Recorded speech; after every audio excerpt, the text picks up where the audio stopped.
Pardon my French. Hello.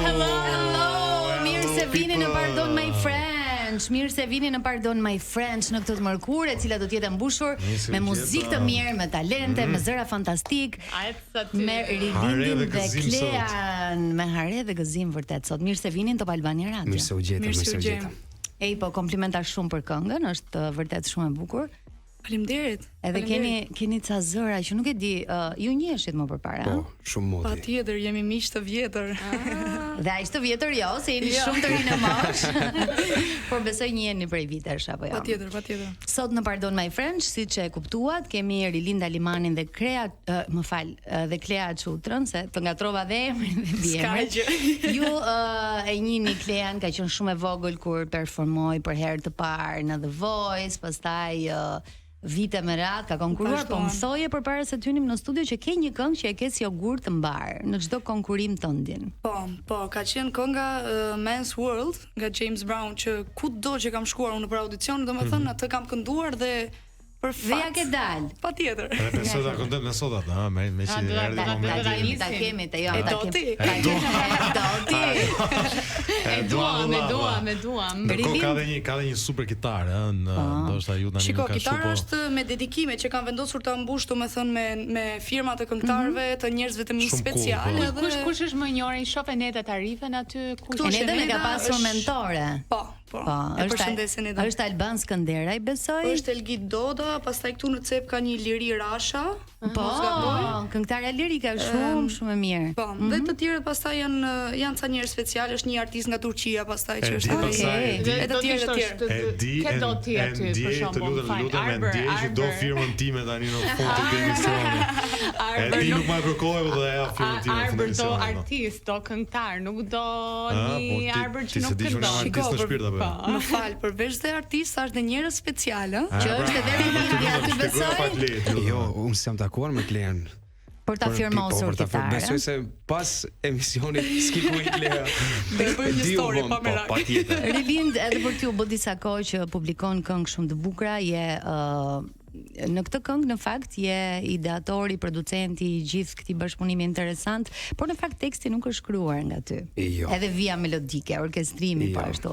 Tani na thuaj pak këtë lidhjen, si u bë kënga Bërtas, ku u nis, ku frymëzua ky tekst kaq i bukur, edhe si u bashkuat me zërat e njëri tjetrit. E vërtetur po, unë thiri Klean i tham, Klea, jam të bëj pjesën e dytë të albumit. Thash patjetër të kem në album, se e kam mikë shumë tjetër. Tha po patjetër, po çfarë këngë të bëjmë? Balad me piano, reggaeton, jo. Klea thash patjetër gjejmë diçka të bukur, se thash gjuna, thash zëri jot, thash mos jetë në albumin tim. Edhe shoku jon Andrea ja kishte dërguar shumë moti një demo Kleas, ajo demo flente, që do ishte kjo demo Bërtas. Edhe Klea më dërgon, dëgjoj tha një, edhe sa ma ka dërguar, s'ka kaluar veç e thira, thash kjo është. Mos e ndro. Edhe Klea kështu mendoj që kjo është. Unë i thash këtë e dua. Po prit, jo, këtë e dua. Ishte dashuri me dëgjim të parë. Patjetër. Shiko, ishte gjëja që kur më mori Rilindi, domethënë dhe tha, dua ta kem zërin tënd që unë jo përveç se është një këngëtar shumë i mirë, një producent shumë i mirë, por gjithashtu është edhe një djalë me një zemër shumë të pastër që unë e quaj vlla. Domethënë se kam kaluar vitet më të bukura në Tetov në shkollë kur kam qenë. Dhe në momentin që ja dërgova demon, unë isha në më dyshën më fakt se po rrinte në një cep dhe kishte zënë plura që ma kishte dërguar Andrea, përshëndesim dhe Andrea Dhamin. Në momentin që ja dërgova, pastaj tha, kjo është Rilin, tash je i sigur, shiko se mund të bëjmë kjo është dhe pik, domethënë kjo ishte dhe unda u bë. Dhe me që jemi te kjo është, si thoni ta nisi me këtë që është, domethënë. Kjo e bëri kështu sensual fare zëri. Është një bashkëpunim që tashmë është edhe në Top Awards, po dëgohet në radio shumë shpesh, është bërë goxha virale si këngë, njerëzit e duan ndoshta për shkak të tekstit, melodisë dhe zërave tuaj, por është le të themi edhe një dedikim shumë i bukur për njerëz që dashurojnë me zemër, pastaj lëndohen, pastaj shikojnë gjërat pak më ndryshe se sa thjesht një raport. A është ky mesazhi, besoj? Po, dua të ndaj edhe një detaj që nuk e kam ndarë më përpara, tani në momentin që është shkruar ky tekst nga Andrea, unë fatkeqësisht me 6 shtator kam humbur gjyshen. edhe kam qenë shumë e lidhur me gjyshen time dhe kam pas dobësi, dhe në moment që më erdhi thjesht një e di që je ti, dhe i thash Andrea, të lutem përdor këtë këtë frazën, se më lidh me një gjë shumë që dua dhe të shtrenjtë. Dhe Andrea pastaj solli, domethënë këtë perlën. Jemi gati për ta dëgjuar Bërtas, Klea Çutra dhe Arlinda Limani. Live.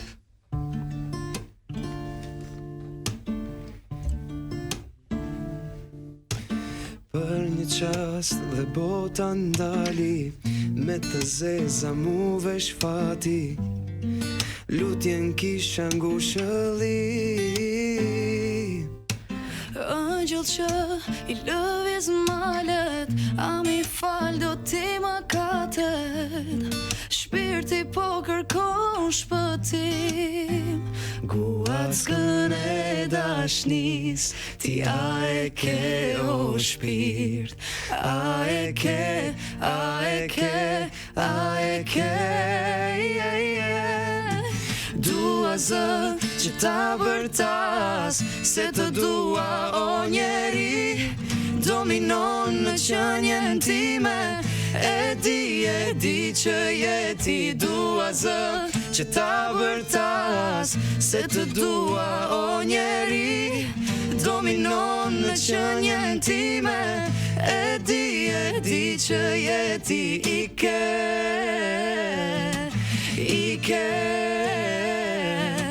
më le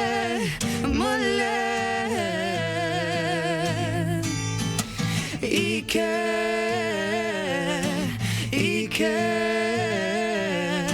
më le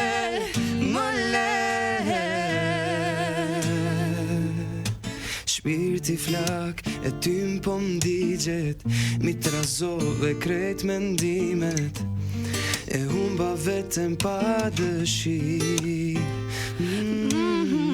Të mungoj si shmë mungon, klithmat valla i të gjon, sonte nuk kërkoj më shi.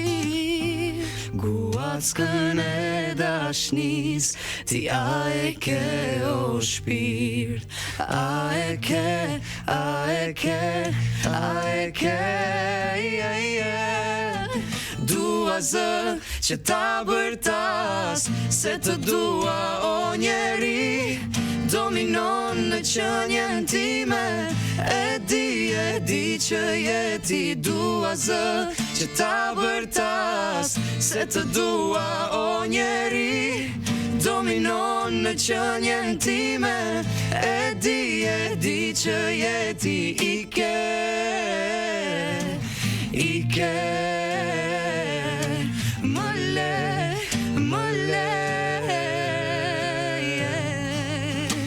I ke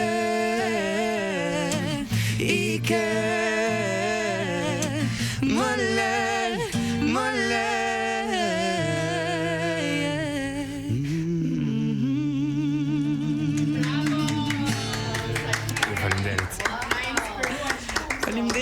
Faleminderit. Ua, na solli shumë emocion. Po mos u shikoj kështu, dukesh si regjistruar e para përgatitur, asnjë gabim, asnjë. Nuk duket live vërtet. Është kështu super emocion, bravo. Jeni super talente. Më vjen shumë mirë që sot kemi dy artistë shqiptar nga Maqedonia e Veriut, të cilët suportojnë njëri tjetrin, por edhe bashkëpunojnë me njëri tjetrin. Arlin, na fol pak për këtë album tëndin. Ti ke publikuar në fakt disa këngë më herët, i ke lançuar, ato janë pëlqyer, ke qenë edhe në Top Albania Radio, pjesë e Top Awards, po ashtu. Por tani ke këtë nismën, ndoshta le të themi një hap tjetër në karrierën tënde, që do të thotë një album i mirë menduar, i studiuar. Na trego pak më tepër për të gjithë këtë iniciativë shumë të bukur tënde në artistike. Unity. E kam treguar, e kam thënë edhe atëherë. Unity ja kam bërë për një arsye emrin. Bashkimi i shoqërisë time komplet, edhe bashkimi i 20 zhanreve të ndryshme. Wow. Albumin e parë kanë marrë pjesë shoqënia ime ku janë Elita, Agoni, Dale, Fjolla, Indriti i Tiranës, një miku im. Edhe 4 sole që i kam patur. Po ato s'kisha kohë edhe mundësi t'i bëj me klipe, edhe kisha një moment shumë ngushtë që, më mirë t'i nxjerr që mos më shkojnë kot të më shkojnë këngët. Edhe kur I nis albumin e dytë, thash thash këtë do e mashtruar. Ngadalë. Kam punu shumë kohë, kështu që çdo gjë ka qenë e shkruar në letër, me skenar, me veshje, me minutazh caktuar, asgjë mos na hik. Kam pat di shok të Francës ku kanë incizuar klipin. Bashkëpunëtor për skenarin e skenës ka qenë Mia Morina, që janë punuar shumë bukur, edhe shumë këngë tjera tash janë në këtë stil, po. Edhe thash Klea, prej atëherë prit tek Klea, tha, tha, a nuk bëhesh keq që kënga nuk shkon, thash, Klea, thash, shnosh be, kryesorja nxjerr tash diçka të bukur. E kishe për klikimet, ëh? Jo, e gjitha ishte nga që, shiko, unë kam dalë si këngëtare vetë, domethënë, vetëm në kënga magjike, në për këto festivale. Pra, ideja ishte që ky bashkëpunimi ndoshta nuk do kishte, le të themi, atë famën ose ti do bëje bashkëpunim me dikë tjetër që është më i njohur se Klea, këtë po thua. Jo, po thon fjalën nuk pres. Ai futi sherrën. Jo, se nuk po e kuptoj atë. Kanë ndjek shumë Big Brother këtë vit edhe. Gati shumë këngë, 20 këngë bëhen që I kam lësuar. Edhe jo, nga që ta nuk do ketë shumë fillimet e këngëve kam pritur, tham, do ndëgjohet, do pres shumë artisti I ri, prita shohim, ta thirim. Po. Edhe rash për toke. Edhe thash ja pra shef që kam të drejtë. Deri diku.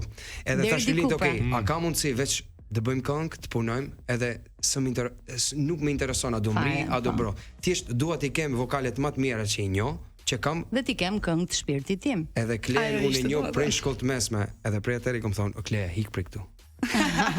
Se gjuna thash vokali jot të qëndroj I msheft. Duhet dëgjohet. Edhe nuk pres të mdheze kënga. Kushdo qoftë, këngëtari më I mirë. Kur e di se çfarë këngë është, se sa peshë të madhe ka, ajo është më kryesore për mua. Ne shikojmë që kisha drejt Arbër. Duam kualitet, jo kuantitet. Yes. Kemi pak publicitet dhe do të vazhdojmë sërish bisedën. Arbri më nominon që të dal nga studio. Nga ajo shkollin që fut spica intriga me ftuar. Klea më shpoto. Tjetrin vin marrin rrugën deri në Tiranë dhe unë në shkollë fut në shef. Jam shumë kurioze si ka qenë edhe feedbacku I për tas, edhe çfarë kanë thënë njerëzit rreth rrotull. Të kanë dhënë ndonjë feedback, ndonjë më shumë se sa e prisja. O ti prishe po desha po. Prishe. Më mirë prishe. Më bukur është se nuk prisja asgjë, edhe kur pash story, video, përdori audio. Edhe se nuk I kam thënë Kleas, as se kam thirr, ti them, kënga shkon, se thash kam lëshu zemër edhe kam unar. Edhe pik. Kam marrë shumë komente të mira. Veçanërisht kur më e mira është kur hec nëpër qytet, ndetov edhe veç kur e ni këngën. Ose kur hin TikTok edhe shoh audion e ka përdorur dikush. Është një emocion shumë I mirë. Është e bukur. Është përdorur shumë në TikTok. Është përdorur. Edhe unë nuk e prisa domethënë sepse unë para se të nxjerrim këngën I kam thënë Relind, të nxjerr diçka me një fjalë, me thënë troç, domethënë të nxjerrës pak rrjetin, të bëj këtë. Dhe në momentin që u lançua kënga dhe në TikTok shkoi, mund të them viral, sepse kanë filluar gjithë ato video të bëhen dhe është virale dhe tani e konfirmova atë viralitetin, le të themi, sepse nxora një video para 2 ditë që unë domethënë me tekstin poshtë dhe sërish shkoi viral dhe thash Kur ju flisnin për TikTok, ne na zë një lloj nostalgjie dhe ulim syt poshtë. Ne duhet të kemi një VPN për të parë TikTok. Kemi një VPN tani, më vjen shumë keq. E di se çfarë thua apo jo? 6 vjet burg për ata që hanë në TikTokun. Hajde më ta bëj unë burgun. Arbër. Unë po ta maj TikTokun. E çelin te toftim veç video ti dërgoj. Okej. Ja ku vë bashkëpunimi. Bisedoj privat për pagën mujore me ta majt fat. Po përveç se po flasim për një miqësi që bashkon arti po ashtu, edhe sigurisht që nga Maqedonia e Veriut kemi shumë artistë të tjerë të cilët janë të talentuar. Por ndonjëherë është edhe pak e rrallë kjo ruajtja dhe vazhdimësia e një miqësie e cila jo vetëm që të motivon, siç tha Lindi pak më parë, që ti Klea nuk je për këtu, duhet të kalosh kufijt. Po ashtu edhe ti suporton muzikën e ti. A keni menduar ndonjëherë që përveç njëri tjetrit të nisni ndoshta një rrugtim i cili ka të bëjë me jo vetëm me artist ose të lokalizoheni vetëm brenda Maqedonisë Veriut, po të nisni rrugtimin me koncerte, bashkëpunime të tjera me artistë të tjerë. Fokusi tani besoj është albumi, po në një të ardhme është shumë të largët. Pse jo? Nëse na kthejnë mesazhe se këto artistët kanë qenë suportues për ju? Nuk do të flas për Klen, flas vetëm për mua. Nëse bëhet fjalë prej 100%, mund të them veç 5 ose 7. Okej. Tani na thuaj kush nuk të ka kthyer përgjigje. Shumica. E kam shkruar, e kam shkruar, as nuk e ka hap. Ose e ka pa dhe Se ka hap fare thua. Si thaj deputeti Po flasim për ta të mëdhenj, që janë të njohur. Tani përkundërzi un kam pas mbështetjen e disa artistëve të mëdhenj dhe që i vlerësoj unë në fakt, por sërish po i veçoj të disa artistëve. Edhe që ju jap edhe unë vlerë, kështu që e kam parë mbështetjen e tyre dhe në fakt disi unë jam me këtë që në momentin që ty nuk të suportojnë më, nuk shkruajnë më për ty dhe fillojnë shkruan keq për ty, dihet që ti je mirë aty, sepse tashmë shfaqesh si rrezik, nuk je më goca me zërin e bukur, thjesht je rrezik në treg. Nuk je më goca e mirë. Nuk je më ajo goca që oça zëri ups, por tani je rrezik. Po ka nisu të sulmet apo janë thjesht koncept po i thon teori? Urdhro ka nisur rreziqe të thuam. Po ka nisur këta që kanë filluar të flasin keq për muzikën apo është thjesht një Jo, shiko, le të themi një energji që ndjet, domethënë, sepse në qoftë se nuk dua të jap shembuj, nuk dua të jap asnjë gjë të gabuar, por në qoftë se më përpara kam pasur më shumë suport, tani vërehet ajo pjesa e suportit që ups, pritni se u rit Klea. Kjo është e gjitha që çfarë dua të them. Edhe jam surprizuar shumë nga titulli, domethënë që Riz Buloni Klea Çutrën, e mbani më nga do nuk e prisja dhe faleminderit shumë. Jam shumë e privilegjuar. Njishat për këtë titull. Po lemo çfarë thu? Klea, ndoshta biseda që ne po bëjmë ka të bëjë dhe me faktin që ti her pas here në rrjetet e tua sociale ke bërë dhe cover të artistëve të tjerë. Edhe duke qenë se i ke nxjerrë aq bukur ato këngë, më bukur se vetë artistët, le ta themi. Faleminderit. Ndoshta suporti ka të bëjë dhe me faktin që është ka qenë muzika e tyre apo jo? Besoj që po, tani nuk i dihet, nuk vëdor në zjarr për këtë gjë. Sepse kanë dhe njerëz që thonë ja për shembull që mezi kisha njerëz që më thonin mezi presim të dali një cover joti nga kjo këngë ose del një këngë re dhe thonin kur do e bëj cover Klea. Ishte ajo originaliteti ndoshta që unë tani po e vrej dhe tani po vedicohem avash. Cili është coveri që ka pas më shumë sukses sipas teje? Nuk di të them mirë po unë këto covera më kanë bërë fituese edhe që performova te koncerti i Albanit, domethënë. Kjo ishte ajo që ka bërë hapje në Klea në koncertin e Alban Skënderaj, ishte le të themi një mini konkurs në rrjetet sociale me artistë të talentuar, të cilët duhet bënin cover. Sa i përket klikimeve dhe mënyrës se si shikohet pëlqyeshmëria në treg. Le të themi që gjithmonë ato gjëra që janë pak komerciale, që janë pak ato që duan përgjithsisht njerëzit dhe ndoshta mos kenë një lloj arti të madhështor brenda, po thjesht kanë klikim. Keni një lloj dialektike me veten kështu për të qenë her pas here pak më komercial, më modern. Më shumë klikime apo qëndroni stoik ke arti juaj dhe thoni këtë, siç the pak më përpara ceke që mua m'pëlqen kjo gjë, dua ta kem tek albumi im. Dhe le të themi qëndron dytësore deri diku nëse klikimet janë të larta ose jo. Unë besoj se klikimet më veç numër janë. Edhe ka ardhur koha tash më shumë pëlqejt kënga mbas klikimeve se sa si këngë. Okej, do e ngojnë këngën se i ka 24 milion. Çfarë jetë ngu? Nuk ka shumë këngë. Por edhe se problemi është që ky është realitet apo jo? Kështu që ky është një fakt. Nuk flas për krejt artistët. Por shumicat tani jemi në një shumicë që ne duhet ta pranojmë këtë gjën, edhe po un jam me këtë, pse mos ti kombinojmë të dyja?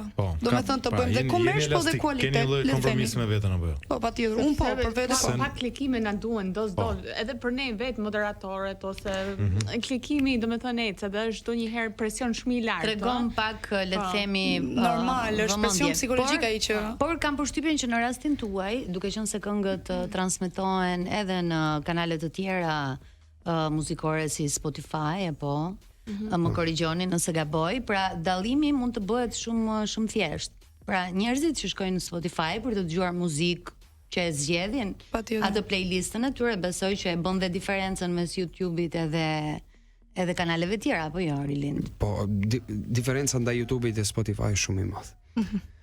Po besoj, shive, kënga jon ka 90.000 klikime më duket. 90.000, ato do thoja.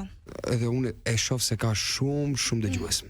Kur hi e shoh në Spotify sa dëgjues kanë mujt mbrindi ku te 1.000 diçka. Por 90.000 prap ka videos. Okej.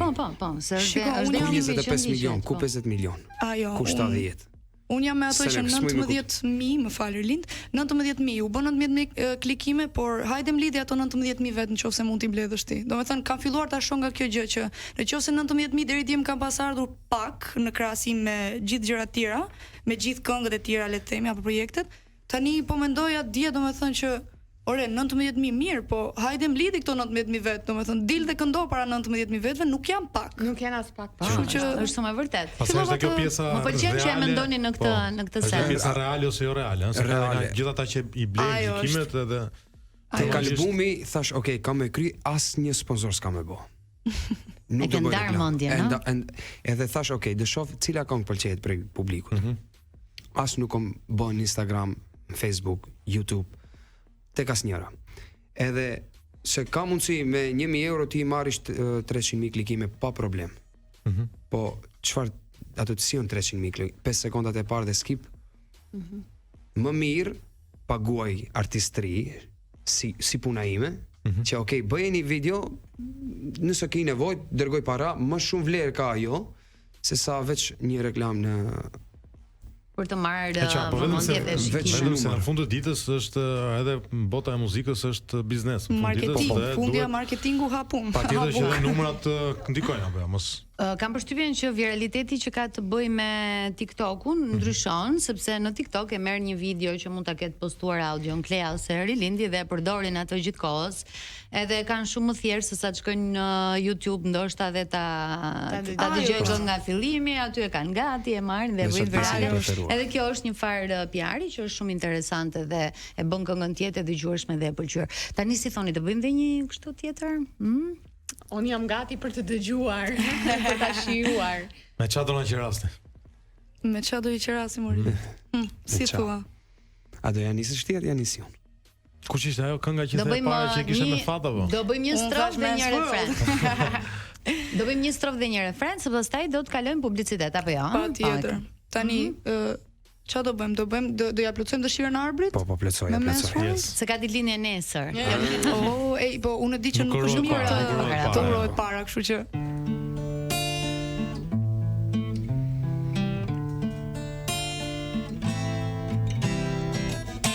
This is a man's world.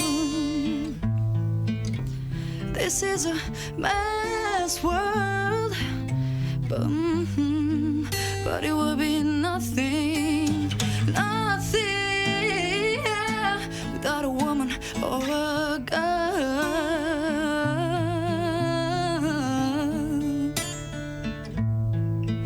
You see, man made the cars to take us over the road.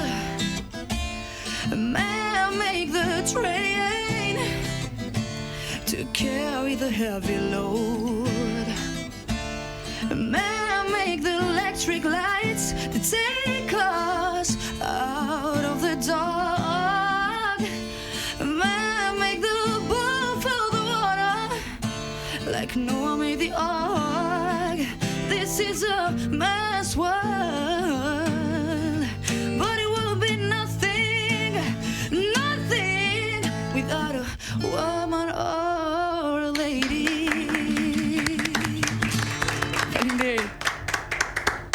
Po bëjmë provën e këtu.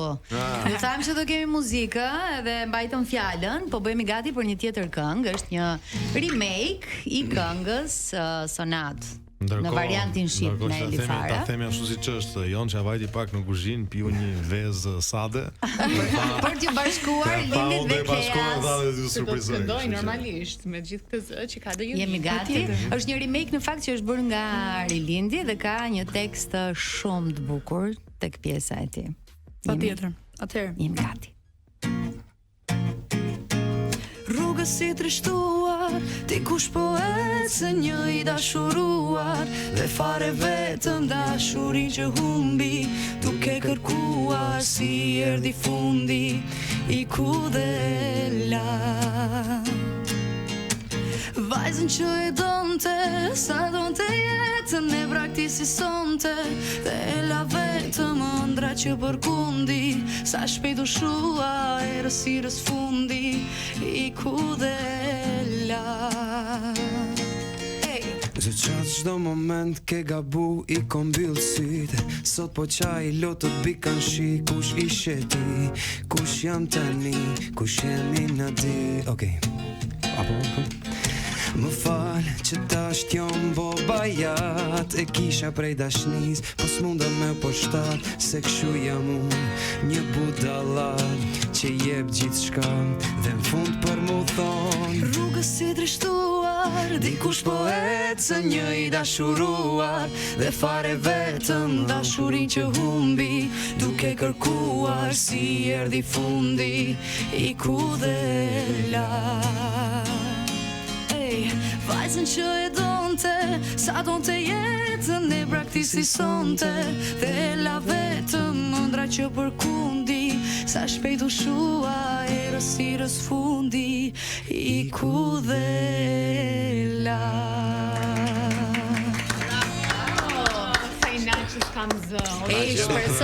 Shpresoj mos ju a kem prishur këngën. Pati çike emocion, nuk dhe aq sa. Ja, kisha mirë të dy që më mbështesni dhe më suportoni në ëndrat e mia. Jo, mi si të suportojnë, si ke super zë. Tani kjo u dhe ti bjesh kitarës, një sekondë. Me bazë muzikore. Po, dhe Jonça të bëj vetëm një strofe. Po ja, nuk jemi për mua sot. Shiko të siguroj që unë doja të ndalesh, këndoj më mirë se disa. Është më vështirë sa të këndosh për momentin, kështu që ti unë nuk e di pse nuk na shoqërove një herë, ne kishim për nder se kur po bënim prova ti më duket se bëri fajda ajo veza. Ndërhyra në ca momente, po ai sa ndihesh e sigurt. Ai që ta ka me kupton. Tani kur thash që pjesa e Lindit ka një domethënie dhe një tekst shumë interesant, besoj që është goxha I ndjer ai momenti dhe dua ta lidh pak me jetën tënde personale. Kujdes çfarë thua se çdo gjë mund të përdoret kundër teje. Pra ti në një marrëdhënie dhe mendo mirë se çfarë përgjigje do japësh, sepse Lindi sot ka ardhur me të feju. Dhe është shumë e bukur për ju që dëgjoni dhe që nuk shihni gjë, është një yll. Është një yll me qira fjala. Ne kundra dhunës, po ka dhe një tavull në dorë tani. Më ka thënë që ka dhe shënjes. Më bëri përshtypje një frazë që thoshte unë jap gjithçka sepse unë kështu jam. Pra ti je vërtet I tillë në një marrëdhënie. Dhe si jeni njohur dhe sa kohë keni bashkë. Dhe kur do martoni? Kështu. Prit. E një nga një. O kry pyetja? Për më shumë na ndiqi të shtunën në orën 8. Është e vërtetë që unë jap gjithçka. Për personin që më ka dhënë jetë, jap gjithçka. Edhe është pak ajo. Edhe më shumë duhet. Sa romantik. Se goca s'duan përgjigje filozofike, duan përgjigje konkrete të atyre që bëjnë. Unë me Erdorisën njihem gati 2 vjet e gjys.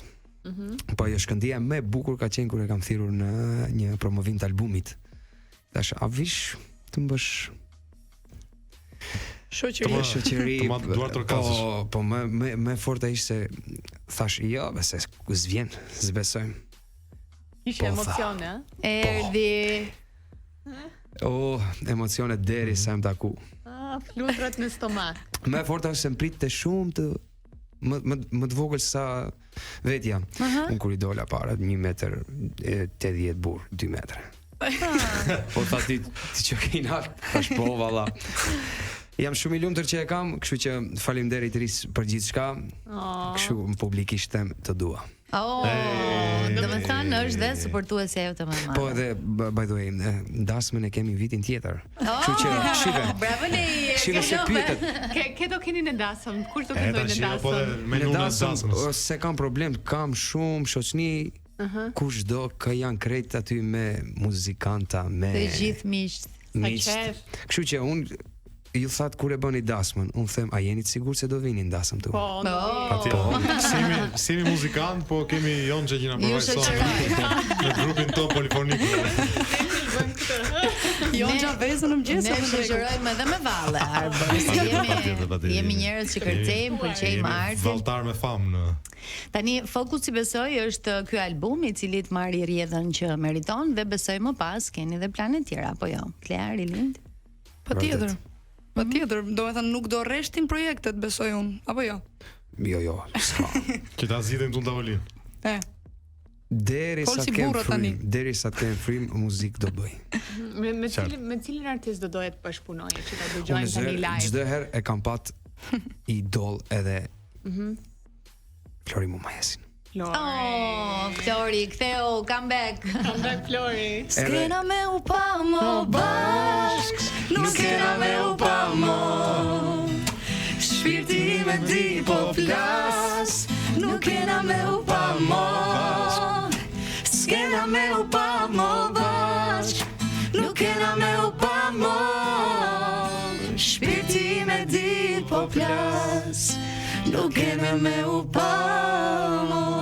Unë me Flori Po kam ne do u pa. shihemi. Jo Ju do sot janë, shiheni. po patjetër. Patjetër. I bëj thirrje Flori nëse e shef këto. Gjejmë diçka të kontaktojmë.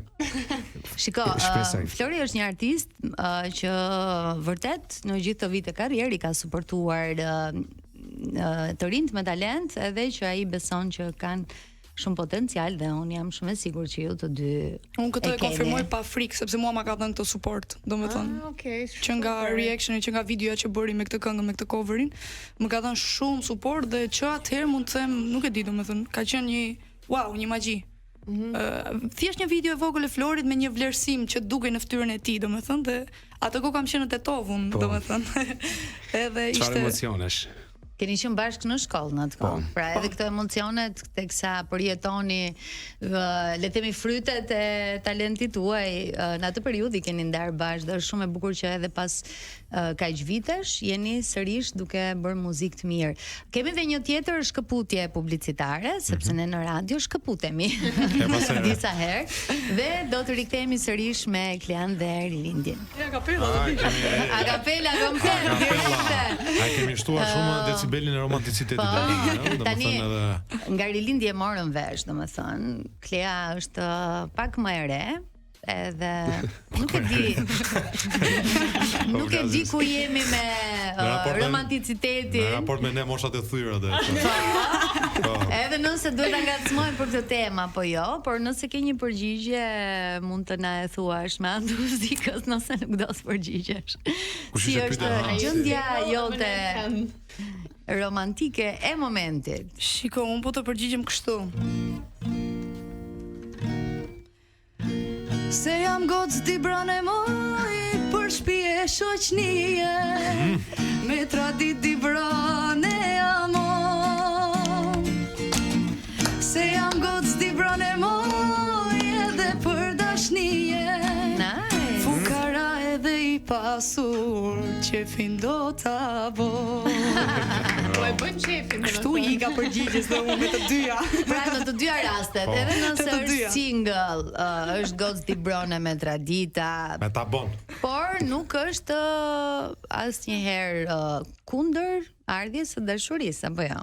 Do shaka Po tani ç'është kjo fjalë?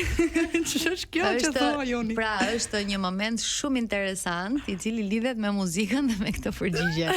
Që ta dini, Klea ne kemi gocë me tradita di brone, është Bën kështu çan ato sheqerpare nuk e bën ni branë, Jo, jufka ato. ke jufka. Ua, leje se kam hongër dhe sheqerpare dhe jufta këtë të shtun. Ue, si s'më più silja mo. Pra, si vjen të duar Me bosh tradita, me tradita.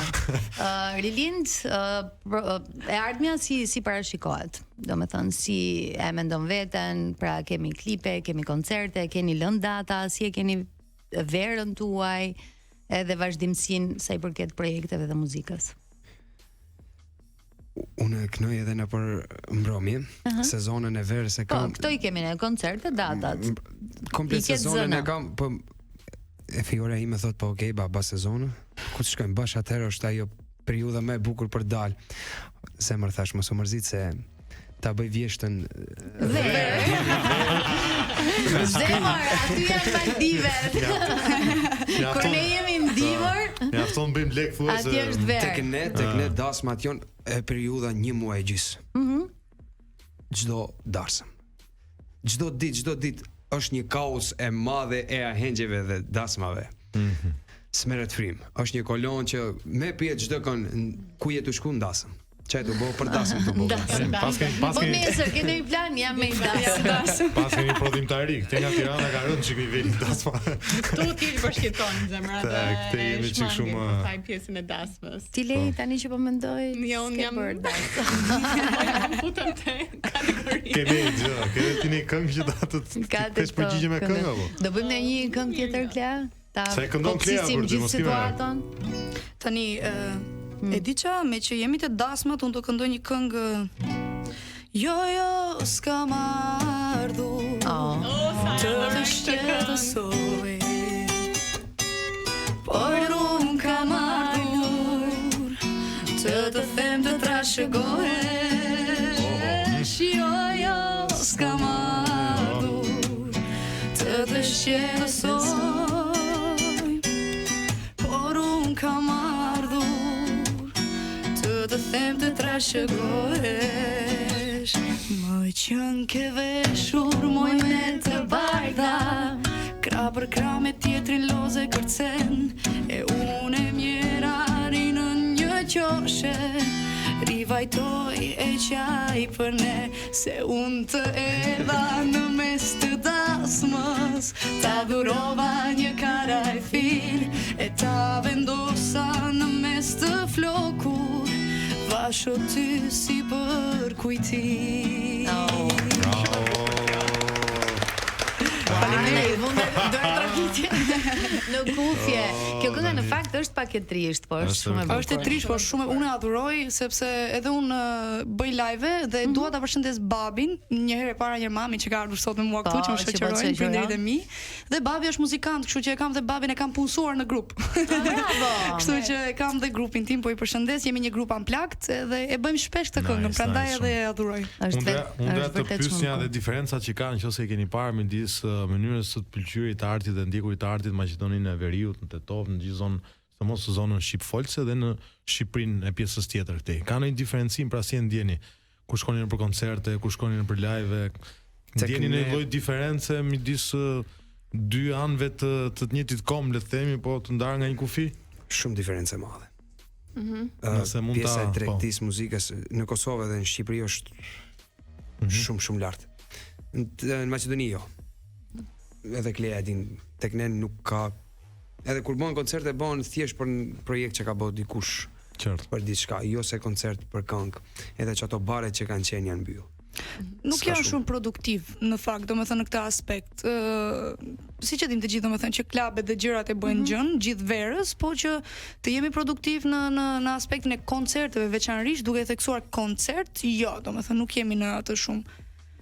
Nuk është se ka shumë aktivitet në këtë pjesë. Prandaj edhe ne synojmë gjithmonë domethënë Shqipërinë dhe Kosovën, kështu që Kosovën, po.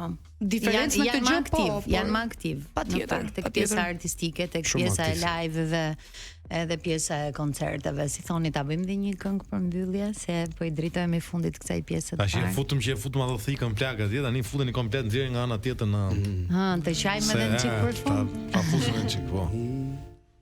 E di ça?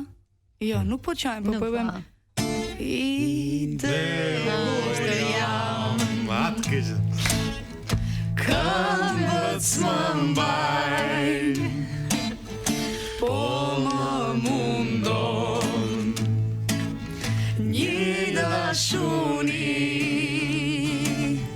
Tash për çdo natë piraki edhe ven Gjithë kënd që e helmon Po më kushton, si mundesh me m'shpëtu, të lutem më ndihmo, se jetën ma helmoj, ky sharam sharam, çdo got po t'shot për qafua me të, si spate pak më shirë, me m'lan në koma t'mirë, kur gjitha ty t'i dhash, prej ka kjo pavesi, se puthjet haram t'i ke ba.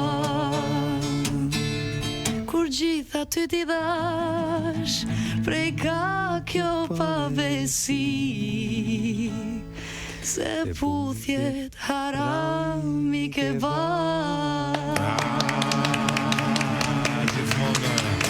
Ishte spektakolare, kjo është përgjigja e dur mbas çdo ndështimi dashuror, mjafton një gotë rakide Ndjeve. Faleminderit shumë. Ti falenderojmë ne shumë. Kishim një super energji në radio sot. Jeni shumë të mirë, ne të tre, po jo vetëm, me gjithë Top Albania Radio. Ju e dini tashmë që ju Gaxhan edhe ju suporton gjithmonë, sidomos artistët e rinj dhe talentuar. Ju urojmë shumë suksese në çdo projekt që do të bëni. Ne shihna ndasëm tani apo jo? Po. Nëse më herët shifemi. Na dhat këtë energjinë e bukur të muzikës mirë edhe një pasdite që për ne do të jetë shumë speciale. Shumë faleminderit edhe për ju. Shumë faleminderit. Energjia juaj është domethënë e papar njerëz, unë jam shumë e lidhur me energjinë. Ju falenderojmë shumë, ndihemi shumë të privilegjuar. Edhe mos e zgjasim shumë domethënë se nuk ka përshkrim. Shumë faleminderit të gjithëve. Jeni shumë të mirë, shumë suksese. Ishit me Rilindin dhe Klean, të cilët sapo kanë publikuar këngën Bërtas, një super këngë. Dëgjojeni dhe ata të dy sepse janë vërtet shumë të talentuar. Ne do të shkëputemi në këtë pjesë të parë për tu ridëgjuar në pjesën e dytë të Pardon My French. Ja ku jemi në pjesën e dytë të Pardon My French dhe kemi kënaqësinë të kemi në studio një grua, të cilën kemi dashur ta kishim shumë më herët në program, por nuk erdhi Iris Luarasi, më në fund e kemi në studio. Mirë se vjen. Edhe për mua është super kënaqësi që të jem me ju të tre. Mirë se vjen Zysha, më lejo të them kështu. Është kënaqësi kur e thua. 24 vite më parë, Zysh Irisi ishte personi që hyri në klasën e vitit të parë të gazetarisë asaj kohe dhe tha: "Unë jam Iris Luarasi, dua që t'jeni prezent gjithmonë në lëndën time." Dhe sot e kësaj dite të gjithë studentët e Iris Luarasi dinë shumë mirë që duhet të jenë prezent në lëndën e saj. Në të kundër çfarë ndodhen na thoni? Nuk kalon klasën. Nuk janë prezent, nuk janë. Ngelin. E dinë Si ka qenë Irisi si profesoresh, ka qenë rreth. Ti do ta thuash. Duhet të di pikpamjen Se ka mendimin tim. Për mua ka qenë shumë e mirë. Perceptimi i tjerëve. Për mua ka qenë shumë e mirë sepse unë i dua shumë njerëzit që ti thonë. Fol shumë me superlativa. Nuk ka konflikt interesi. Është rregull, e ka marr notën. I kam kaluar. Okej. Mua pëlqejnë shumë njerëzit që ti thonë gjëra të hapur që në fillim dhe ti je shumë okay me çdo rregull të vendosur sepse sigurisht që është një pedagog dhe ti je student që do ndjekësh studimet në një deg të caktuar dhe për të qenë jaft, besoj që duhet të jesh prezent. Jo, dhe ta marrësh notën. Me të drejtën se kjo është një gjë që nuk e di sepse është bërë si e famshme, po në fakt unë këtë gjë e kam bërë gjithmonë sepse ti respekton njerëzit që janë aty. Edhe duket sikur i fyen ata që janë aty prezent, që vinë në shi, në bar, në të ngrohtë, në të ftohtë. Edhe ndërkohë ke një grup njerëzish që për arsye nga më të caktuara, disa për punë, disa për qef, nuk vinë. Dhe ty duket sikur ti ignoron këtë pjesën që është aty, duke pranuar që të përfshihen në të njëjtin start edhe këta tjerët që nuk kanë ardhur. Unë personalisht vet kam qenë një studente që kam punuar për arsye ekonomike. Gjatë 4 viteve të fakultetit, kështu që vetëm e kam ditur në kurriz ç'a është të kesh nevojë të punosh kur ti je studente. Ngrihesha, bëja emisionet e mëngjesit në Radio Tirana në atë periudhë, edhe ishte zgjedhja ime pikërisht që të mos të kisha këtë probleme me fakultetin. Ngrihesha në orën 5, shkoja filloja emisionin 6:30, në orën 8 mbaroja me vrap, ikam fakultet. Sakrificë madhe kjo. Domethënë, këtë gjë e kam pasur gjithmonë dhe e kam edhe sot mbas 30 vitesh, e kam parim që them edhe kjo është në të gjitha universitetet, duket sikur un po shpik në një gjë, në fakt kjo është një nga gjërat e rëndësishme në çdo universitet, të huaj prezenca, tani prezenca jo 100%, po ka një limit, do me thënë 75% e orëve duhet të jesh në po nga një po të bëj pak kështu avokatën e djallit, ata që vinë edhe s'din ku janë edhe më shumë mund bezdisin ose vinë se duhet thjesht të vinë.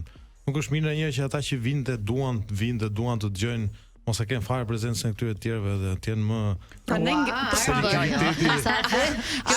Kjo do ishte fantastike sikur të ishte shkolla kështu. Por nuk është. Tani që ta sqarojmë dhe ta thjeshtësojmë dhe për ta bërë bisedën pak më miqësore. Jo, që vinte gjithmonë apo? Kjo ishte. Se tham këtë. Ishte gjithmonë në rregullt. S'kam bërë asnjë. Edhe një herë që kam qenë me temperaturë, e mbaj mend si sot, më thot Zysha. Mos je gjë smur se unë isha. I thash unë po shkon në shtëpi më. Tani për ta bërë mbylljen e gjithmonë të tërë kam menduar që unë nuk kalja. Do të thonë, në fakt ishte gjëja më e thjeshtë në botë edhe unë edhe sot për shembull kur në pozicionin si drejtor njeriu që japë shumë leje nga të gjithë. Është Zysha. Tani për ta përmbyllur dhe për ta vazhduar se më pyetët a ka qenë Zysha rrept apo jo, nuk është rrept fare. Është shumë komode, është shumë suportuese, të ndihmon, të drejton kur duhet bësh intervistat për gjitha detyrat e kursit dhe shoh që vazhdon edhe sot e kësaj dite kjo me studentët. Pra edhe ish student që kanë menduar që zyshërisi është shumë e rrept, sot besoj që kanë një tjetër për një vit te departamenti jo kanë dhënë mësime dhe me motor. Ajo jep të gjuhën. Edhe vllai ynë i vogël, 10 vjet më i vogël se unë, ishte student. Edhe shokët e klasës me kë kemi mësime, motrën e mirë apo të keqe. Edhe motra e mirë ishte. Ku e keqja isha unë për fat keq. Tani folëm pak për nisjet, për kohën kur ke qenë vetë studente dhe për faktin që ke u bën sa vite u bën që jep mësim? 30 vjet. 30 vite. Sa 30 vjet, s'duhet ta them këtë sa. E morën vesh pa bën llogarinë e motrës. Ja, por ndërkohë je edhe një ndër. Atë po bëjmë tot në fakt. Kur ke filluar, sot kemi dyshimet tona tani kur pas ke filluar shumë herë, Shumë herë, me njerë. Sa po mbarova fakultetin, e fokusuar gjithmonë në punë, gjithmonë duke punuar, në fakultet duke punuar, në fakultet duke punuar, gjithkohon duke bërë nga 2-3 punë të rrjedhën time, nuk e di sepse, është kështu si vibe ose mendoj që janë disa njerëz që janë destinuar të punojnë, se shoh ca të tjerë kanë ta shoqe që ju bëhen gjëra duke ndënjur, them, ua ça fati. Pastaj them që ndoshta unë fakt nuk do e kisha pëlqyer këtë se kjo gjëja që ti del me vrull, bën ca gjëra etj, unë them që më mban gjallë. Kupton, ajo pjesa që po trija kështu me këmbë mbi divan gjithkohë, duhet ishte edhe shumë e mërzitshme. Nuk besoj që është natyra. Nuk është, mendon që të rinjtë kanë këtë kulturë të punuarit apo na mungon pak? Jo, ka shumë trinj që e kanë këtë. Ka shumë trinj që e kanë këtë vibe se po shumica duket sikur se kanë, që themi sinqert. Sot shumica nuk duket sikur se kanë sepse ka hyrë teknologjia dhe sot ti bën shumë gjëra nëpërmjet teknologjisë. Ti duket sikur po ri aty, po asnjë nga ne nuk e di se çfarë po bën ai kalamoni përpara kompjuterit, kështu që ai mund të jetë duke shpikur diçka. Donjëherë duam ti kapërcejmë këtë shkallët, sepse jeta është me shkallë, puna është me shkallë, statusi është me shkallë. Donjëherë sikur duam ti kapërcejmë më një herë dhe të shkojmë të bëhemi drejtor ose të bëhemi si ti direkt, do të thënë. Kjo është pastaj fantastike. Kjo pjesa që të gjithë duan të bëhen drejtor, gjithë duan të kenë një post të caktuar, kjo më shkrin, edhe gjithmonë më surprizon. Sepse për shembull mua po të më thoje që ta filloja tani nga e para, nuk do doja të bëhesha drejtoresh radio.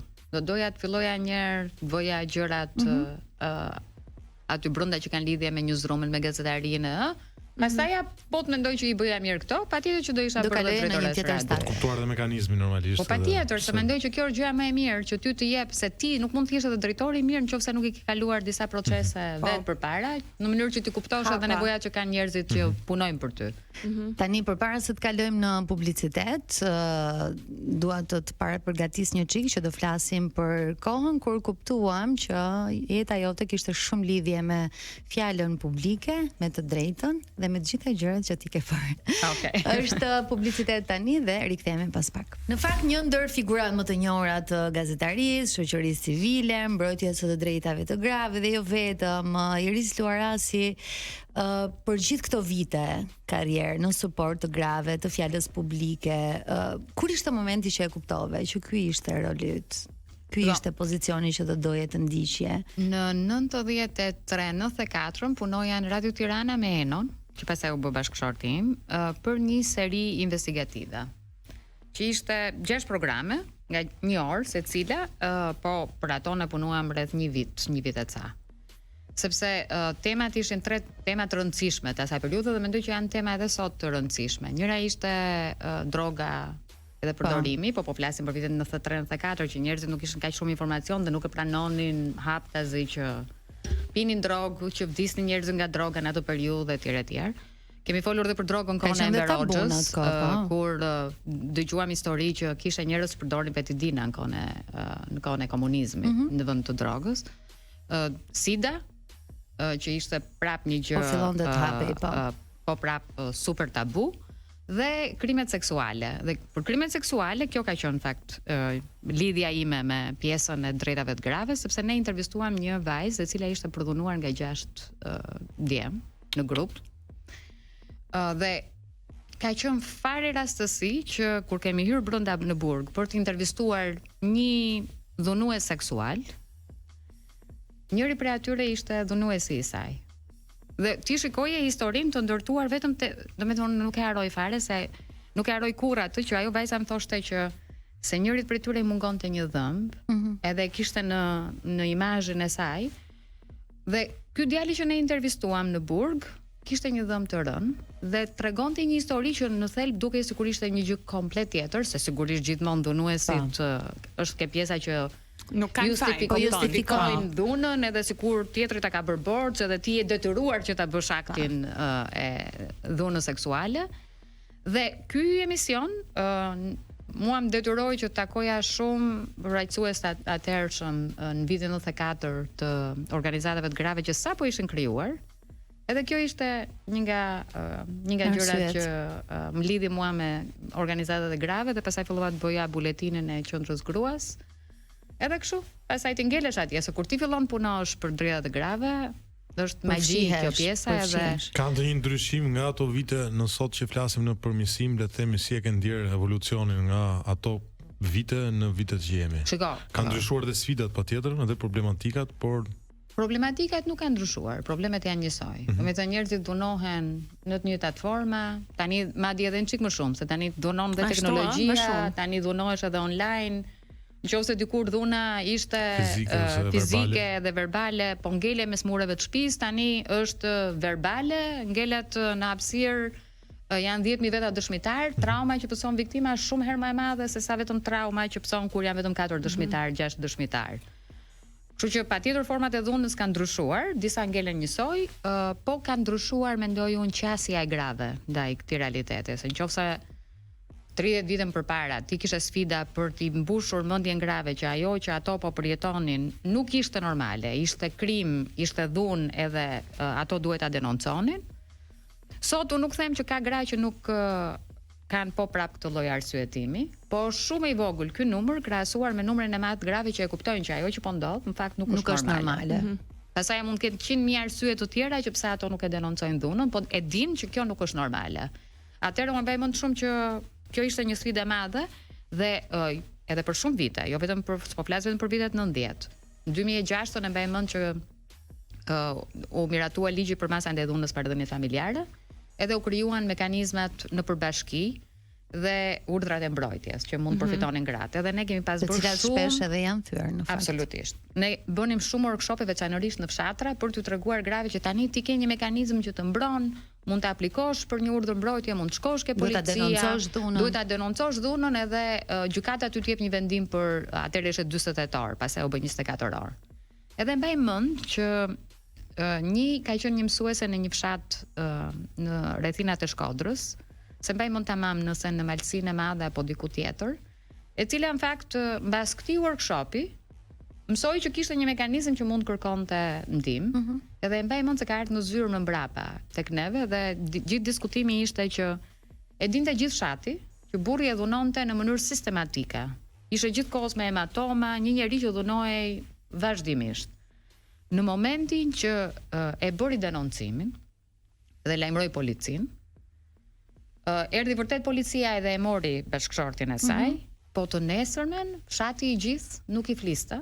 Dhe i quanin që ajo kishte bërë një gjë të tmerrshme, që kishte denoncuar burrin polici, edhe pse të tërë dinin që ajo kishte vite të tëra që u dhunoi dhe që rrihej fizikisht. Dhe ky ka qenë ai momenti kur ti thua që shikon, nuk është vetëm pjesa e ndërgjegjësimit që ti bën këtë pjesën me një grua që është e dhunuar, po është edhe gjithë pjesa e komunitetit që duhet marrë po të njëjtin ndërgjegjësim dhe duhet ndryshojë ky mentaliteti që nuk mund fajsosh ti viktimën se kërkoj ndihmë. Edhe do që kjo dhuna të ndaloj, po duhet bësh absolutisht të kundërtën. Ka ndryshuar disi apo vazhdon të jetë kështu e njëjta situatë? Shiko, ka zona që nuk kanë ndryshuar. Janë ca zona, domethënë që akoma janë mrapël. Po, do është një tmerr. Është me vërtet, domethënë kur ti dëgjon ca historira, thua, ua, të duket normale që të duket sikur je kthehesh në 30 vjet përpara. Domethënë nga pikpamja e mentalitetit, ndonjëherë nga pikpamja e reagimit të institucioneve. Se ndonjëherë ka dhe institucione që ndonjëherë kanë dëshirë të lëvizin, po nuk din fare çfarë të bëjnë. Njerëz pa trajnuar, njerëz që ose nuk merren masat e duhura dhe ju humb besimi pastaj. Dhe domethënë ti shikon që ka raste, po këto janë gjithmonë më tepër domethënë të rralla krahasuar me numrin e njerëzve që. Megjithatë shikoj, di si është puna. Ka ndryshuar, ka ndryshuar shumë. Korat kanë ndryshuar, po unë mendoj që ne bëjmë një gabim shumë të madh. Një nga mësimet e mia në jetë ka qenë një histori që e kam darë dhe më duket edhe më përpara. Një grua që unë edhe Prisida Mema e kishim mikesh. Ajo drejtonte një organizatë jo fitimprurse në Shqipëri. Edhe kishte një projekt shumë të bukur tek liçeni i Tiranës, do bënte një që quhej Rruga e Ambasadorëve të Paqes. Dhe kishte rënë dakord që aty do vjeshin pllaka të ambasadorëve që kishin luftuar për drejtat e njeriut. Pllaka me emrat e presidentëve të shteteve që kishin luftuar për drejtat e njeriut. Edhe e mbaj mend që e kemi takuar në një kafe me Briseidën. Edhe e parë që kishte një hematom këtu dhe gjëja e parë që ti pyet një mikesh i thua që çfarë ka ndodhur. Ishte ajo periudha që në Tiranë nuk ishte shumë drita, edhe ajo tha që isha duke ikur në shtëpi, po i pja shkallët, po siç janë këto shkallët tona të reja pa dritare, pa kështu, ikëm dritat, unë u rrëzova. Dhe kjo është gjëja më normale që ti e pranon si justifikim, është normale. Po që mund të ketë ndodhur kjo, domethënë nuk është një gjë që ty do të vinte në dyshime. Pas 2 ditësh, para rastësisht ke në lajmet e Topit, madje në orën 3 kam dëgjuar lajmin që kjo ishte zonja që kishte vrarë bashkëshorti. Edhe ka qenë një shok i jashtëzakonshëm, mbaj mend që fola me Briseidën e thash çka ka ndodhur, kjo ishte shumë mirë 2 ditë përpara, si na tha neve që kishte probleme me bashkëshortin. Dhe mbas një periudhe tjetër kohe mësuam që në fakt ajo ishte kjo ishte martesa e saj e dytë. Dhe zonja vinte nga një martesë pare pa lumtur. Tani martesa e dytë po prap ishte e dhunshme, sepse bashkëshorti i dytë i bënte një presion të jashtëzakonshëm sepse luante bixhoz. Okay. Dhe presioni ishte që sa më shumë lek të sillte ajo në shtëpi, aq më shumë duhet luante ai. Dhe në një moment kur ajo i ka thënë jo, nuk ka më, ka filluar dhuna, që përfundoi me vrasjen e saj. Pastaj edhe ai vrau veten mbas kësaj. Edhe domethënë aty ti fillon të reflekton dhe thua që po si ka mundësi më sa ajo e dinte që unë isha drejtore e një organizate që merre me dhunën familje, si nuk e tha, si nuk kërkoi ndihmë, si nuk foli, se nuk ishte një grua që ishte nga fshati, nuk ishte një grua që se ndonjëherë ne kemi stereotipin që po është çështja e frikës, më fal që kanë edhe po ta denoncojnë një fakt, policia do vit, mund ta arrestojë për pak javë ose muaj. Un kam një lexim tjetër të kësaj. Do dalë dhe do bëhet më keq nga çishte. Mundet të jetë kështu, po un në fakt leximi im që kisha se ajo ishte një grua me shumë karakter, me shumë personalitet dhe një grua e fortë, se ishte edhe e madhe në trup. Pati bashkëshorti i saj ishte më i vogël se ajo në trup dhe ti nuk e besoje dot kurrë që me thënë një grua që duke e fuqishme mund të vdiste nga dora e një burri që ishte më i vogël fizikisht se ajo. Edhe mendoj që duke ardhur nga një martesë e parë, nga një divorc, po të fillonte të thoshte që edhe martesa e saj e dytë nuk ishte e mirë, gjithmonë mendoj që kjo mund të ketë qenë arsyeja dhe kjo pjesa që ne pastaja, pjesa jon tjetër, bëjmë gjithë llogaritë e njerëzve, se gjithmonë më tronti të cerë që e them këtë gjë. Me të nerim ke kafja, ke lagje, edhe të bëjmë të llogarin, edhe themi që ja kjo u martua një herë u nda, u martuat e një herë tjetër u nda, diçka shkon keq me këtë. Kjo është ajo që ne na brasin. Kjo është ajo që ne mendojmë. Domethënë po flas për shumicën e njerëzve. Domethënë nuk kemi asnjëherë që të dim ose thjesht mos reagojmë, domethënë askush nga ne nuk e di se çfarë ndodh brenda mureve të shtëpisë time, çfarë ndodh brenda mureve të shtëpisë tënde apo tënde. Domethënë është aq shumë personale ajo dhe ndonjëherë mund të jetë komplet e kundërta e asaj që ne shfaqemi. Se unë njoh shumë gra që kanë ardhur ke linja e këshillimit edhe ti nga larg i ke admiruar, kanë dukur gra super të forta dhe ato janë të forta, pa asnjë lloj diskutimi, po befas ti ke kuptuar që janë edhe viktima të dhunës familje. Edhe nuk ka lidhje në fakt kjo pjesa e të fortit, e njeriu në personalitet me dhunën familje, se ti kupton që secili nga ne mund të jetë viktim, edhe askush nuk ka imunitet ndaj dhunës familje. Qofshin edhe burra, se ndaj dhunës familje janë dhe burrat viktima. Po, në fakt është edhe linja e këshillimit për shumë burra. Pak në raste se gratë. Edhe unë fakt mendoj që domethënë kjo ka qenë gjëja që e ka tepur atë për të treguar historinë e saj, se do mendonin që problemi ishte ajo. Shumica e njerëzve do mendonin që kjo kishte një problem se martesa parë jo, martesa dytë jo, domethënë çfarë problemi ke ti. Po gjithsesi dhe mungesa e besimit tek forca e ligjit dhe konsistenca e forcës së ligjit, besoj që ndikon. Edhe mungesat mund të ndodhi, po gjithmonë më tepër këto forcat për forcimin e ligjit trajnohen edhe kanë frikë dhe për vete, se dhe ata vuajnë penalitetën nëse ti e kap që pse nuk ja ka dhënë, që nuk i ke marrë masat, pse nuk i ke marrë masat, etj. Domethënë këtë pjesë është përmirësuar nga ana ligjore. Po vetëm përmirësuar, sigurisht Tirana është shumë ndryshe sa në rrethet e tjera, sa më larg Tiranës të shkosh, aq më keq është, se unë mendoj që kjo është çështje edhe trajnimi. Domethënë kur ti e merr policin, nga polici krimeve, sjell ke dhunën familje, pa trajnuar, kjo ka një impakt jashtëzakonshëm sa i s'di fare se çfarë bëhet aty. Po, është trajnuar për tjetër gjë në fakt. Ose këto që e kemi trajnuar, ti e çon ke krimet edhe e zvendçon me një tjetër, domethënë kjo them që është edhe kjo është në gjitha raportet edhe që vijnë për Shqipërinë nga ndërkombëtarët, që trajnimi i njerëzve që merren me dhunën familje duhet të jetë i vazhdueshëm edhe në rastin kur ndrohen njerëzit.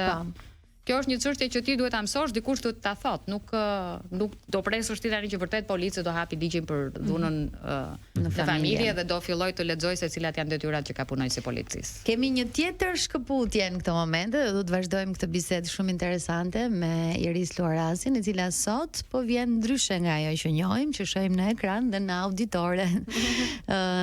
Publicitet dhe rikthehemi shumë shpejt. Jemi sërish në studio për të vjuar bisedën me zonjën Iris Luarasi, të cilën sot kemi vendosur ta njohim pak më ndryshe. Në fakt janë shumë të rralla intervistat që ti flet për veten, zakonisht je ftuar në ekran për të diskutuar tema të ndryshme sa i përket jetës publike, sociale, aktiviteteve të ndryshme që ndodhin në vend, por shumë pak ke folur për jetën.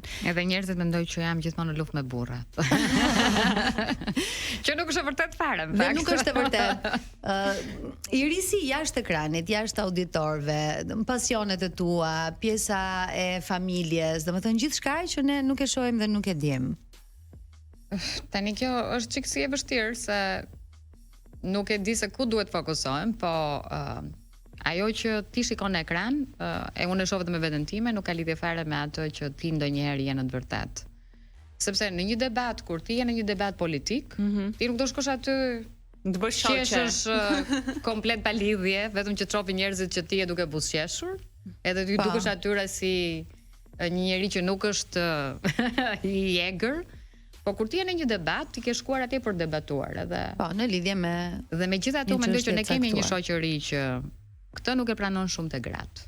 E mirë pranon ke burrat, dhe burrat pra që të jenë pak po, dhe burrat madje, domethënë duket se kur marrin një vlerë akoma dhe më të madhe, edhe janë të zotë, etj. Kur vjen fjala për gratë, nuk e pranojnë këtë gjë.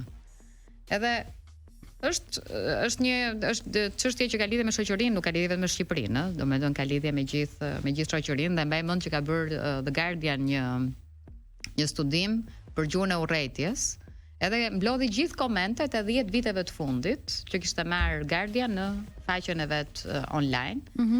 Dhe njerëzit më të sulmuar nga reporterët ishin 8 gra gazetare, edhe 2 gazetar burra me ngjyrë. Okej. Po. Do të thënë, për këtë e them që kjo nuk është vetëm një histori shqiptare, është një histori globale, që kur vjen fjala për gratë, gjithë ne jemi edhe gratë për gratë. Përqindja e atyre që flisnin keq, pra mos ishte edhe përqindje grash gjithashtu se përgjithsisht ne gratë shajnë gratë, po. Sa po e thoja, do të thënë që edhe gratë nuk janë se janë më të mira me njëra tjetrën, madje ndonjëherë kjo pjesa e luftës brenda llojit është akoma dhe më e tmerrshme. Edhe unë mendoj që ndonjëherë gërsia vjen akoma dhe më e madhe kur vjen brenda llojit, pra po flasim në këtë rast për gratë. Edhe këtë se kam kuptuar asnjëherë, me thënë drejtën, se unë punoj me gra në tek linja e këshillimit, edhe me thënë ti merr kënaqësi kur punon me njerëz me të cilët ke qef ndrosh një muhabet, kur diskuton gjëra që s'kan lidhje vetëm me punën, po edhe ca gjëra të tjera. Edhe them që se kuptoj këtë gjë, domethënë që si mundet që ti të jesh i keq me një njerëz me cilin punon, me cilin ndan pjesën e dhe për mua nga pikpamja e menaxhimit, për shembull gjithmonë ka qenë shumë e rëndësishme që njerëzit duke menduar, them që ti 12 orë ka dita. Nga këto 12 orë, 8 orë do i kalosh në punë. Mendo se kur këto të jenë mizerabël. Po, sa trisht. Duhet jetë të mëshme që ti të punosh në një vend ku ti nuk do të shohësh kolegët në sy, ku puna nuk të jep kënaqësi, ku drejtorit nxin jetën, se të bën rreshtore. Qartë. Edhe kjo them që është një katastrofë. Pra, me sa po kuptoj. Një thirrje edhe për 2 kolegët e mia që kaloni sa më mirë me mua, sepse po e kalojmë më arbër qyçja.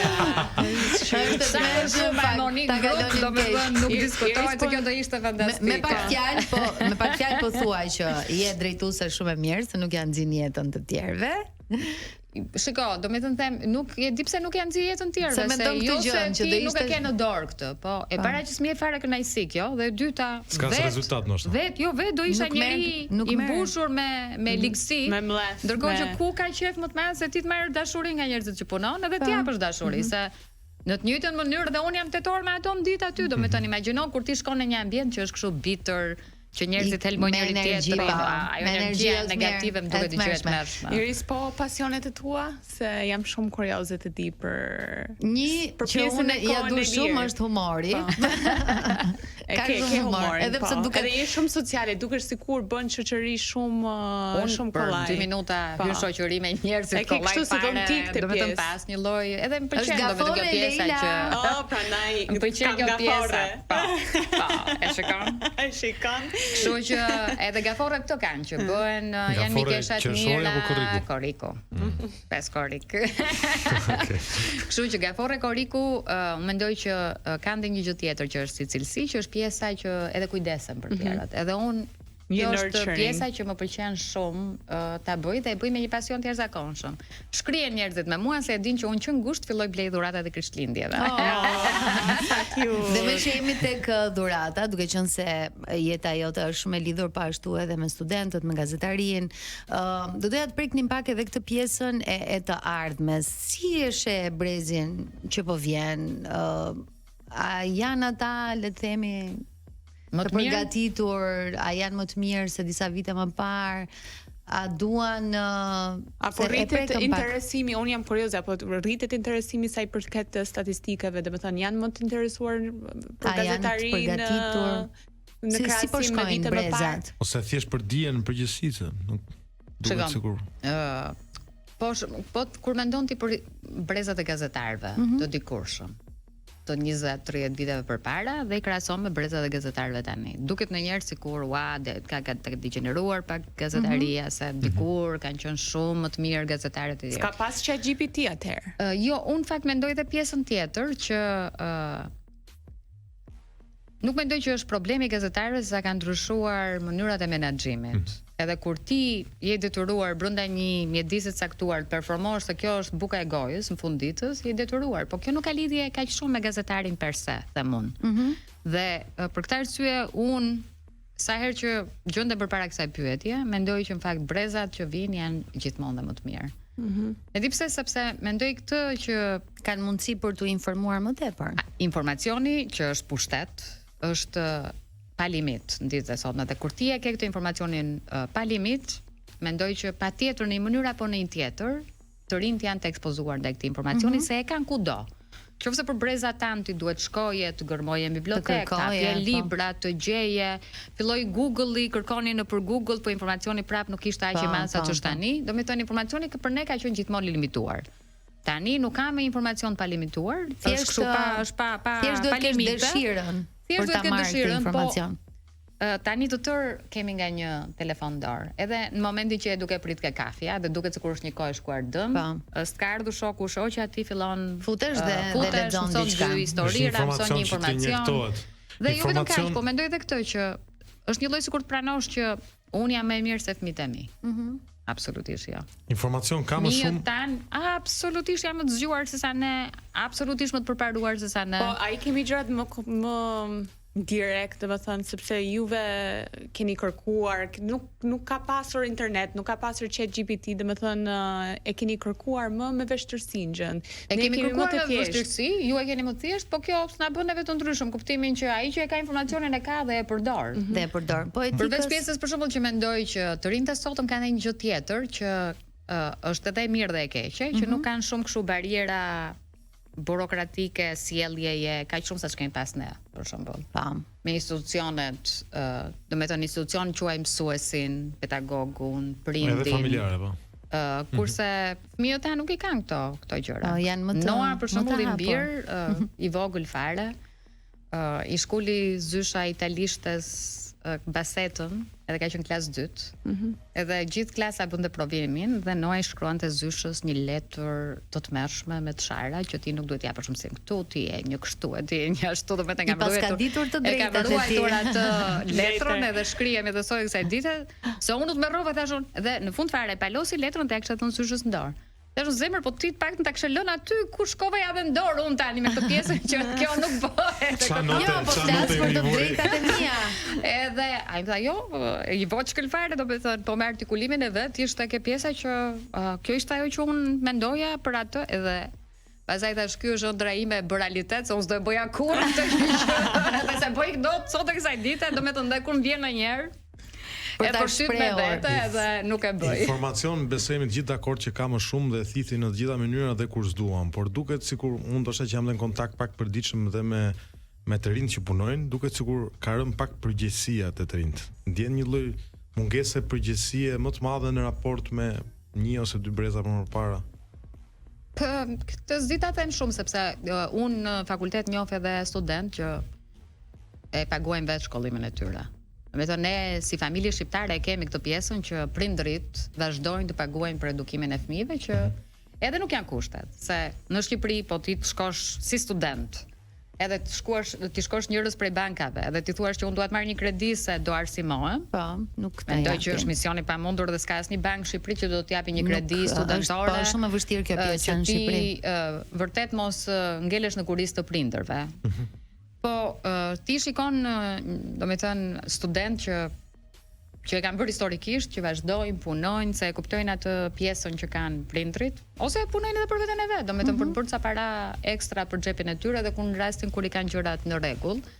Kështu që për këtë arsye them që kjo pjesa e përgjegjësisë, domethënë varet nga një njeri ke tjetri. Nuk mendoj që ka kështu brezash, domethënë që thua që këta breza tani, patjetër brezat e sotëm kur vijnë nga familje që i kanë gjitha gati, patjetër që janë super dembel, nuk diskutohet, po unë mendoj që shumica e familjeve në Shqipëri nuk e kanë këtë lloj komoditeti, domethënë këto janë këto grupet që njohim ne, po pjesa tjetër kur ti je për bukën e gojës çfarë do bësh, domethënë nuk mund të sillesh sikur vjen nga Parisi, po do shkosh të punosh që sigurosh të ardhurat e tua.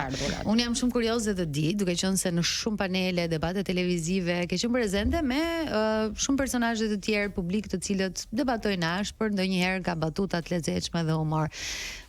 Cili ose cila është ai që do dëshiroje gjithmonë ta kishe në panel, se është gjithmonë ai vibe, ajo grinta, debati bëhet më interesant. Dhe cili nuk do doje, po ta bëjmë pak më të vështirë, se Jonida s'donte ta shtonte këtë punë. Mund të vinte më pas, po ç'ke tani, no do t'i ke marr diplomën e ke marr. E kam mbyllur.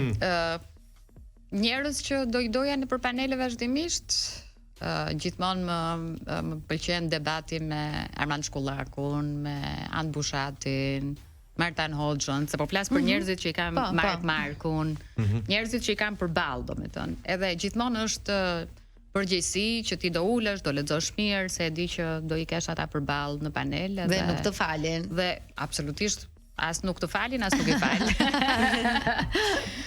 Po patjetër, domethënë që mendoj që kjo është një gjë shumë e mirë dhe është debat konstruktiv, interesant. Domethënë unë vlerësoj sa herë që ti ke një njerëz përballë që ja vlen, gjithmonë mendoj që edhe emisioni shkon më mirë, edhe ti ke më shumë shikueshmëri, edhe njerëzit flasin të nesërmen për programin. Unë jam kurioze për diçka tjetër, për student. Kë nuk do doja. Doroli. Kë nuk do doja. Po nuk dua tani. S'ka ndonjë njeri që në fakt që do thoja që nuk do e doja. Se unë nuk kam pasur ndonjëherë kurrë një refuzim që të thoja që ke patur debatet më të forta, le të themi, jo që s'do e doja, po që ke patur debatet më të forta që ndoshta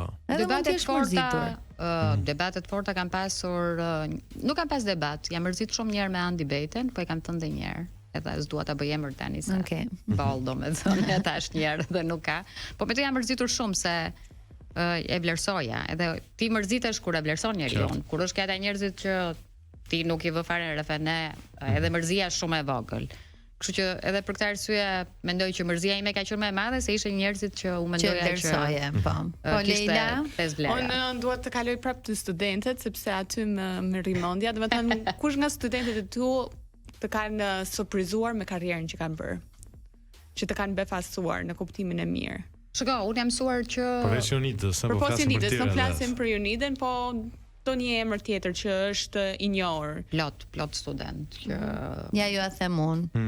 Drini Zeqo, Endi Tufa, Arbana, Paloma, Paloma, Eno Popi, Eno jashtëzakonisht, Arbana Sani, Erl Murati, Erli po.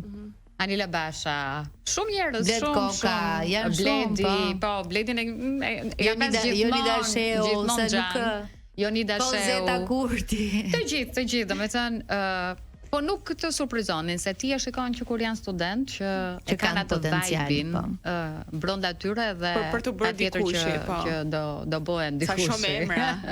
Sa shumë emra. Dhe tani që po mendoj, këto janë shumë pak krahasuar me ata që janë në vërtetë. Dhe tani që po mendoj, të gjithë që përmendëm kemi kaluar nga radio. Nga lënda e zyshërisë. Të gjithë. Po sepse radio ka qenë lëndë e detyrueshme dhe bëhet shumë mirë që është e detyrueshme. Mendoj që është një nga mediumet më interesante të mundshme. Po. Është vërtet shumë e bukur. Tani që këto vitet e fundit është edhe historia e podcasteve, që është për mua një lloj forme tjetër e mbijetesës së radios, krahasuar me luftën që bëhet nga televizioni edhe nga mediat online. Them që është një dashuri e papar, domethënë si ato orat që kanë ato zemrekët dhe kanë 100 mekanizma brenda që punojnë dhe ja them dhe studentëve që është një gjë fantastike të punosh në radio, për të mos folur për pjesën kështu pragmatiste në kuptimin që ti mund të shkosh pa u lyer, pa u krehur, mund të shkosh pa pijama, të vendosësh këmbët mbi tavolinë, ti je më relax se të gjithë njerëzit e tjerë në një vend tjetër pune.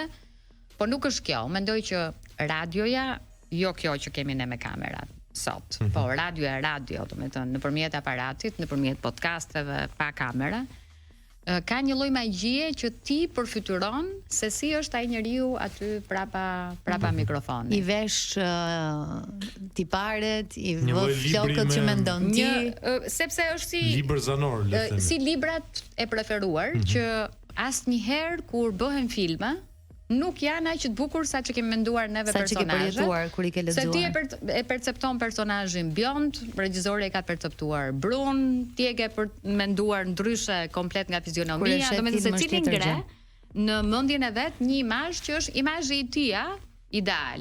Që jo domosdoshmërisht përkon me imazhin e regjizorit. Dhe mbaj mend leksionin e parë që kam marrë në gazetarinë e radios kur jam qenë në Boston University. Profesori që na jepte lëndën e radios më tregoi një histori të vetëm personale që ai kishte shkuar Tash po them një detaj që ata po flisnin për që se kanë parë akoma dallëndyshe. Po asun as tim, duhet themi dy njerëz të fundit të qytet që s'kan parë akoma dallëndyshe ose e kanë parë se kanë marrë. Dhe ai na tregoi një histori se bënte një program për shumë vitesh, ishte programi paraditës në Radion Publike të Bostonit, në NPR, WBUR ishte radioja e Bostonit që ishte lidhur me NPR-in.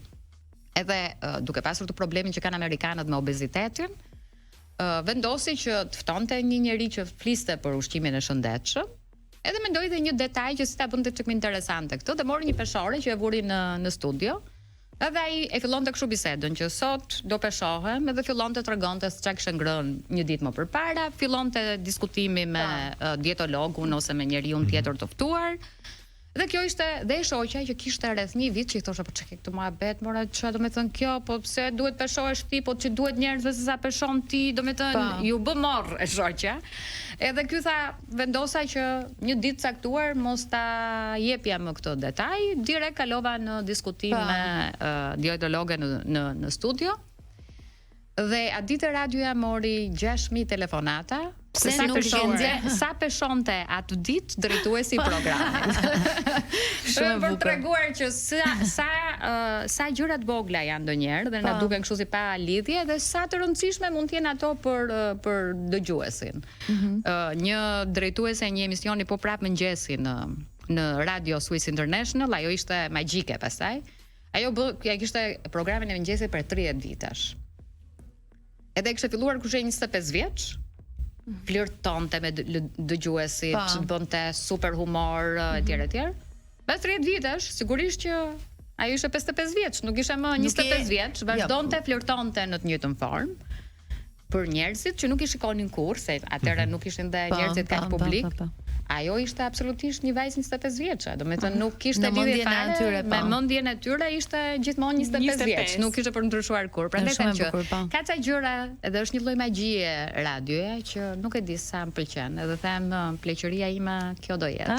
Një podcast radio, edhe një podcast. Po, besoj edhe rinia se u bën gjithë këto vite tani. Për të mbetur 25. U bën gjithë këto vite tani që brez pas brezi shumë student gazetarisë kanë lënë radion dhe kanë filluar të dashurojnë nga leksionet e para që marrin fakultet, kështu që unë do të thënë e kanë ndier vite më përpara që ti shikoje që kur vinte fjala për të zgjedhur ndërmjet atelieve të televizionit, të radios, shtypit shkruar etj, shumica e njerëzve sigurisht që donin të shkonin tek televizioni. Dhe nuk e kuptonin që në televizion shkohet edhe nga radio. Eksakt. Edhe nuk ka asnjë ndryshim se ti mëson të njëjtën gjë, do të thënë parimet janë njësoj me përjashtim të elementit video që i shtohet, edhe gjithmonë ti e shikoje. Kurse në këto vitet e fundit mendoj unë që ka lidhje me podcastin, edhe publicitetin që i ka bërë podcasti radios. Ti gjithmonë shikon që ka shumë më tepër studentë që janë të interesuar për pjesën e ateljes së radios. Iris, të urojmë shumë suksese në çdo iniciativë. Ishte shumë kënaqësi dhe e kam shijuar shumë në çdo iniciativë, gjithçka që do të bësh. Mendoj që do të ngacmonit më shumë atje. Do të ngacmoni, më mbajtot me hatë.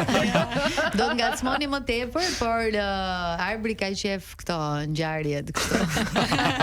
Me debate televizive. Me këto pyetjet kështu. Ne do kemi sigurisht një takim tjetër, besoj pak më vonë për të diskutuar për të tjera gjëra. Ishte shumë qejf që të kishim sot këtu. Edhe unë ju uroj suksese, e ndjek podcastin tuaj në mënyrë të vazhdueshme, edhe është on the top. Faleminderit shumë. Jemi në fund të Pardon My Friends sot, do të ridëgjojmë të mërkurën tjetër, kalofshi sa më bukur. Ciao ciao.